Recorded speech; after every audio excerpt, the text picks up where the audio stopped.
எல்லோருக்கும் வணக்கம். எல்லோரையும் வேர்ல்ட்ஸ் பெஸ்ட் தமிழ் சேனலுக்கு வரவேற்கிறோம். இந்த காணொளியில் நாம் பார்க்கவிருப்பது தினசரி நடப்பு நிகழ்வுகள் 26 ஜூலை 2025 மற்றும் 27 ஜூலை 2025 ஆகிய 2 தினங்களுக்குரிய தினசரி நடப்பு நிகழ்வுகள். இதுவரைக்கும் நம்ம வேர்ல்ட்ஸ் பெஸ்ட் தமிழ் சேனலை சப்ஸ்கிரைப் பண்ணாத புதிய நண்பர்களாக இருந்தீங்கன்னா சப்ஸ்கிரைப் பண்ணிவிட்டு காணொளிகளை பாருங்கள். தினசரி நடப்பு நிகழ்வுகள் 26, 27 ஜூலை 2025. முதல் கேள்வி, மாலத்தீவு நாட்டின் 60வது ஆண்டு சுதந்திர தின விழாவில் கௌரவ விருந்தினராக கலந்து கொண்டவர் யார்? மாலத்தீவின் 60வது ஆண்டு சுதந்திர தின விழாவில் கௌரவ விருந்தினராக கலந்து கொண்டவர் பிரதமர் நரேந்திர மோடி அவர்கள். பிரதமர் நரேந்திர மோடி அவர்கள். இரண்டாவது கேள்வி, வான் பாதுகாப்பு ரேடார்களை வாங்குவதற்காக பெல் நிறுவனத்துடன் எவ்வளவு மதிப்பிலான ஒப்பந்தத்தில் மத்திய பாதுகாப்பு அமைச்சகம் கையெழுத்திட்டது? ஆப்ஷன் ஏ, ரூபாய் 2000 கோடி. ரூபாய் 2000 கோடி. பெல் நிறுவனம், பாரத் எலக்ட்ரானிக்ஸ் லிமிடெட், 2000 கோடி ரூபாய். அடுத்த மூன்றாவது கேள்வி, கோவா மாநிலத்தின் புதிய ஆளுநராக பதவியேற்றவர் யார்? இதுக்கு சரியான விடை ஆப்ஷன் ஏ, அசோக் கஜபதி ராஜு.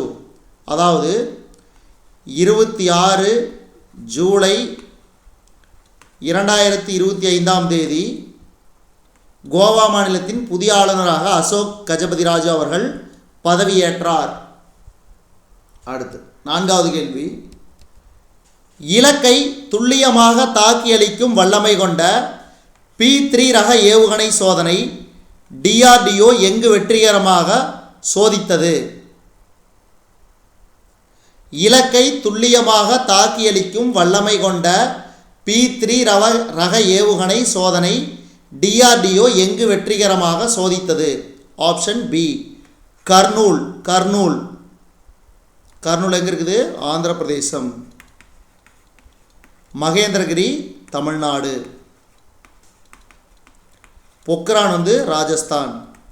இதெல்லாம் ஊர் பேர், எந்த மாநிலம் ஞாபகம் வச்சுக்கணும். அப்போ கர்னூல் ஆந்திராவில் உள்ளது. அங்கே தான் இந்த ஏவுகணை சோதனை வெற்றிகரமாக சோதிக்கப்பட்டது.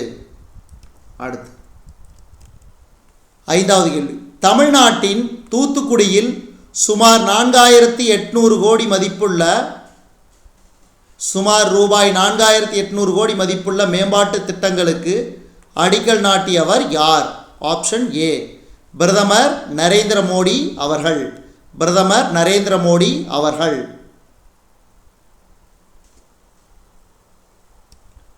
அடுத்து, தூத்துக்குடி விமான நிலையத்தில் ரூபாய் 452 கோடி செலவில் உருவாக்கப்பட்ட புதிய முனைய கட்டடத்தை திறந்து வைத்தவர் யார்? தூத்துக்குடி விமான நிலையத்தில் ரூபாய் 452 கோடி செலவில் உருவாக்கப்பட்ட புதிய முனைய கட்டடத்தை திறந்து வைத்தவர் யார்? பிரதமர் நரேந்திர மோடி அவர்கள். பிரதமர் நரேந்திர மோடி அவர்கள். அடுத்து ஏழாவது கேள்வி,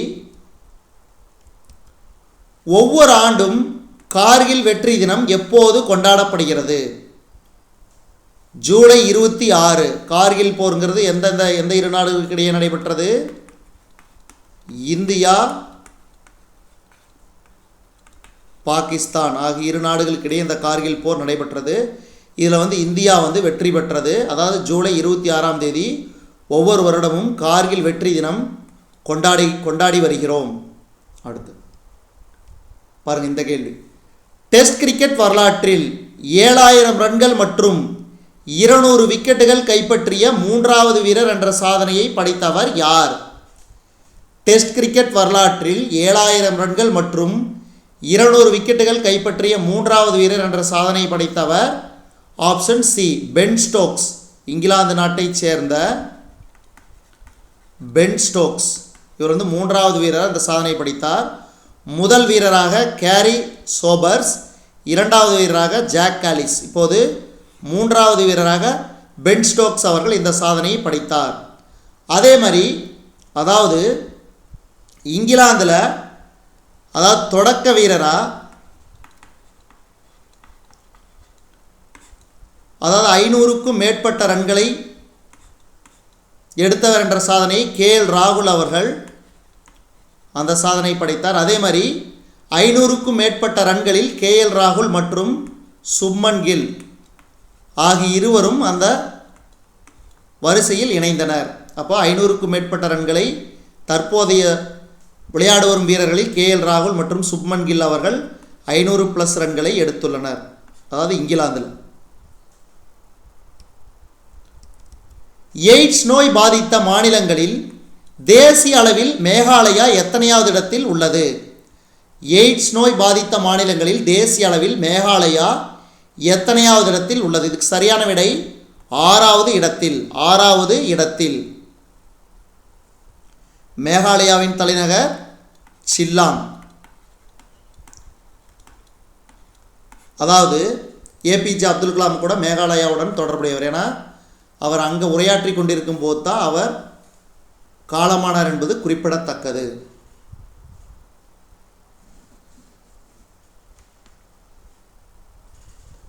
அடுத்த கேள்வி, பீமா சகி யோஜனா என்ற திட்டம் எந்த மாநிலத்தில் காப்பீட்டு தோழி திட்டம் என்று அழைக்கப்படுகிறது?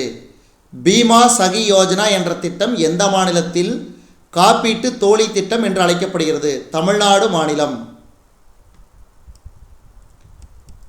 2025ஆம் ஆண்டுக்கான ஆசிய கோப்பை கிரிக்கெட் தொடர் எந்த நாட்டில் நடைபெற உள்ளது?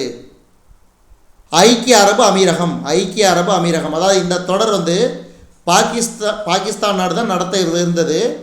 ஆனால் இந்தியா வந்து எதிர்ப்பு தெரிவித்த காரணத்தால் இந்தியாவும் பாகிஸ்தானும் இனிவரும் ஆசிய கோப்பை தொடர்களில் ஐக்கிய அரபு அமீரகத்திலே விளையாடும் என்பது குறிப்பிடத்தக்கது. அதே மாதிரி இந்தியா பாகிஸ்தான் நடைபெறக்கூடிய உலகக்கோப்பை கிரிக்கெட் ஆகட்டும், அதே மாதிரி சாம்பியன்ஸ் கோப்பை ஆகட்டும், மற்ற போட்டிகள் இந்தியாவோ பாகிஸ்தானோ நடக்க இருந்துச்சுன்னா அது வந்து ஐக்கிய அரபு அமீரகத்துக்கு மாறும் என்பது குறிப்பிடத்தக்கது.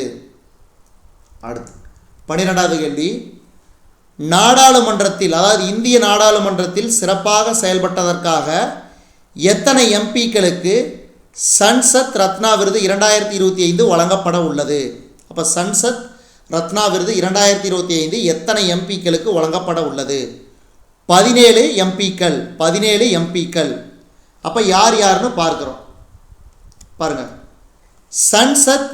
சன்சத் ரத்னா விருது 2025க்கு தேர்வானவர்கள் சுப்ரியா சுலே, ரவி கிஷன், நிஷிகாந்த் துபே, அரவிந்த் சாவந்த், ஸ்மிதா உதய்வாக், நரேஷ் மாஸ்க், வர்ஷா கெய்க்வாட், மேதா குல்கர்னி, பிரவீன் பட்டேல், பித்யூத் பரன் மகதோ, திலீப் சாய்கியா உள்பட 17 எம்பிக்கள் இதற்கு தேர்வாகினர். அதே மாதிரி தொடர்ச்சியாக 3வது முறையாக, அதாவது 3வது ஆண்டாக 2023, 2024, 2025 இந்த 3 ஆண்டுகளுக்கும் தொடர்ச்சியாக இந்த சன்சத் ரத்னா விருதுக்கு தேர்வானவர்கள் தொடர்ச்சியாக யார் யார்னா பார்த் ருஹரி மாதாப், NK பிரேமச்சந்திரன், சுப்ரியா சுலே, ஸ்ரீரங்கப்பா பர்னே இவங்க 4 பேர் தான் தொடர்ச்சியாக 3 ஆண்டுகளாக சன்சத் ரத்னா விருது 2023, 24, 25 விருதுக்கு தேர்வு பெற்ற 4 ஆவர். அடுத்து அதாவது இந்திய பிரதமர் நரேந்திர மோடி அவர்கள் அரசுமுறை பயணமாக மாலத்தீவு நாட்டுக்கு சென்றார். அந்த வகையில் இந்திய மாலத்தீவுகள் இடையேயான ராஜதந்திர உறவுகள் நிறுவப்பட்டதன் 60வது ஆண்டு நிறைவை முன்னிட்டு பிரதமர் நரேந்திர மோடி அவர்கள், அதே மாதிரி மாலத்தீவு குடியரசுத் தலைவர் பிரசிடென்ட் முகமது மூயிஸ் ஆகியோர் நினைவஞ்சல் தலைகளை வெளியிட்டனர். அதாவது இந்தியா மாலத்தீவுகள் இடையேயான ராஜதந்திர உறவுகள் நிறுவப்பட்டதன் நினைவாக இந்த இரு நாடுகளுக்கும் இடையிலான பழங்கால இருதரப்பு உறவுகளை பிரதிபலிக்கும் வகையில் இந்த நினைவு அஞ்சல் தலைகள், அதே மாதிரி கேரளாவில் பேப்பூரில் உள்ள வரலாற்று சிறப்புமிக்க படகு தளங்களில் கைவினைஞர்களால் உருவாக்கப்பட்ட ஒரு பெரிய மரப்படகு, இந்திய படகு உரு மற்றும் பாரம்பரிய மாலத்தீவு மீன்பிடி படகான வாது தோணி ஆகியவற்றை சித்தரிக்கின்றன. இப்போ இதுவரைக்கும் நம்ம இந்த காணொளி வாயிலாக பார்த்தது பாருங்க. தினசரி நடப்பு நிகழ்வுகள் 26 ஜூலை 2025 மற்றும் 27 ஜூலை 2025 ஆகிய 2 தினங்களுக்குரியது. இந்த காணொளி உங்களுக்கு பிடிச்சிருந்துச்சுன்னா லைக் பண்ணுங்கள், கமெண்ட் பண்ணுங்கள். பாருங்கள், லைக் பண்ணுங்கள், கமெண்ட் பண்ணுங்கள். மறக்காமல் நம்ம வேர்ல்ட்ஸ் பெஸ்ட் தமிழ் சேனலை சப்ஸ்கிரைப் பண்ணிக்கங்க. அதே மாதிரி இந்த காணொளி உங்களுக்கு பிடிச்சிருந்துச்சுன்னா ஷேர் பண்ணுங்கள். அதே மாதிரி நம்ம வேர்ல்ட்ஸ் பெஸ்ட் தமிழ் சேனலோடு இணைந்தே இருங்கள். தொடர்ந்து புதிய காணொளிகளுக்கு பெல் பட்டனை ப்ரெஸ் பண்ணிக்கோங்க. அப்போ தான் உங்களுக்கு புதிய காணொளி வரும்போது உங்களுக்கு நோட்டிஃபிகேஷன் கிடைக்கப்பெறும். நிறைய பேர் வந்து பார்த்தீங்கன்னா சப்ஸ்கிரைப் பண்ணீங்களே அன்சப்ஸ்கிரைப் பண்ணிட்டு போகிறீங்க, ஏன்னு தெரியல. நான் வந்து உங்களுக்கு நல்ல நல்ல காணொளிகள் தான் வந்து தொகுத்து வழங்கிட்டு வரேன். எந்த காணொளியும் தவறான காணொளி எதுவும் கிடையாது. முடிஞ்ச அளவுக்கு நான் வந்து பார்த்தீங்கன்னா தினசரி நாளிதழில் இடம்பெறக்கூடிய கேள்விகளில் மிக முக்கியமான கேள்வி உங்களுக்கு தொடர்ந்து ரெடி பண்ணி உங்களுக்கு வந்து பதிவேற்றம் செஞ்சுட்டு வரேன். நீங்கள் ஏன் அன்சப்ஸ்கிரைப் பண்ணுறீங்கன்னு தெரியல. தொடர்ந்து பாருங்கள், மற்ற நண்பர்களுக்கும் ஷேர் பண்ணுங்கள் இந்த வீடியோஸை. நன்றி, வணக்கம்.